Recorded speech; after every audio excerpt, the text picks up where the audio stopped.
Bugünkü mövzumuz xəyanətdir. Niyə xəyanət edilir haqqında danışacağıq. Başlayaq. Ehtiyacın ödənilməməsi, burada emosional ehtiyacdan söhbət gedir. Emosional boşluq. Emosional boşluqda olan insanlar özlərini dəyərsiz hiss etməyə başlayırlar və özlərini dəyərli hiss edəcəyi yeni qapılar axtarışına çıxırlar. Özünü təsdiq etmə və ego. Bəzən bu qarşı tərəfdən asılı deyil, xəyanət edən şəxsin təkcə özündən asılı olur.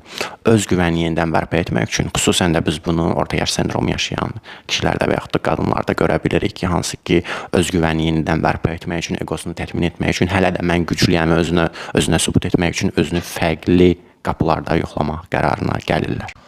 Bağlanma üsulları. Qaçınan bağlanan insanlar artıq iş ciddiyyətə yüksələndə və qarşı tərəfin onlara bağlandığını hiss eləyəndə təhlükə hiss edirlər və bir qaçış yolu axtarırlar. Bir çox halda da onlar üçün xəyanət bu qaçış yoludur. İmpulsivlik və özünü idarə etmə çatışmamazlığı. Məntiqi düşünən beyin hissəsi zəif olduqda, yəni prefrontal korteks və daha emosional tərəfi daha güclü olduqda, yəni amigdala, artıq o bir çox verdiyi qərarı məntiqsiz formada verə bilir, sadəcə hissləri ilə. Həzz və yaxud da dopamin axtarışı.